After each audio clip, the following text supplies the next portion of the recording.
Imagine a giant land full of wonders, vast deserts, tall mountains, wild animals, flowing rivers, and millions of people with stories as old as time. This magical place is called Africa. But have you ever wondered how this big continent got its special name? The answer is a mystery wrapped in many stories, legends, and facts. People from long ago, from different tribes and nations, each left a piece of the puzzle. Today, we will take a grand adventure through time to discover the incredible story of how Africa got its name. Before we continue, please hit that subscribe button, like this video, and let me know where you are watching from in the comments. Thank you. Now, let's journey back to discover how Africa got its name.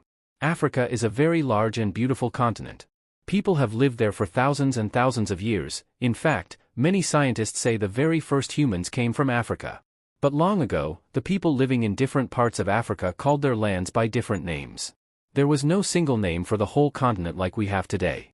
The ancient Egyptians and their names. One of the oldest groups in Africa were the Egyptians. They lived along a big river called the Nile. The Egyptians had many names for parts of their land, like Kemet, which meant the Black Land, because of the rich soil by the river. But they did not have a name for the entire continent as Africa. They thought of their own kingdom and nearby lands. To them, Africa was many places with many names. The Romans and the name Africa. Now, far away in Europe, there was a powerful empire called Rome. The Romans loved to explore and conquer new lands. When they came to North Africa, near today's Tunisia, they met a group of people called the Afri. The Romans started calling the land Africa, after the Afri people. At first, the word only meant a small part of North Africa that the Romans ruled.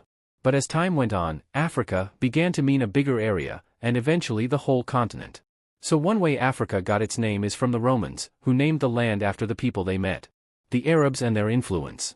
Later, Arab traders and explorers traveled across the Sahara Desert and along the coast of Africa. They brought their own language and stories. In Arabic, the word Ifriqiya was used to describe parts of North Africa, and this word sounds a lot like Africa. Arab scholars and travelers helped spread the name and shared knowledge about the continent with others. So the Arabs played an important role in carrying the name Africa far and wide. The Phoenicians and the Dusty Land. Long before the Romans and Arabs, there were the Phoenicians. They were expert sailors and traders from the Mediterranean Sea.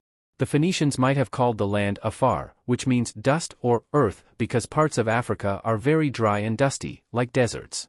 This dusty land might have inspired the name that eventually became Africa. The Berbers and the people of the caves. The Berber people are some of the oldest people living in North Africa.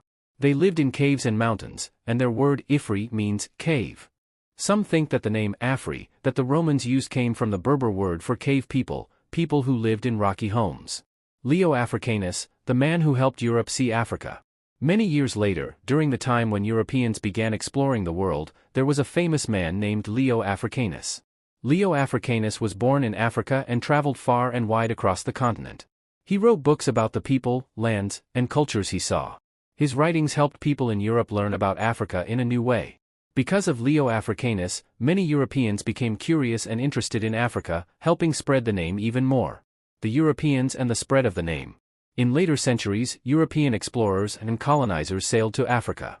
They used the name Africa to describe the whole continent. Some came to trade, others to explore, and some to take control of the land. Because of their maps, books, and stories, the name Africa became known worldwide. So, which story is the real one? Is Africa named after the Romans' Afri people? Or from the Phoenician word for dust?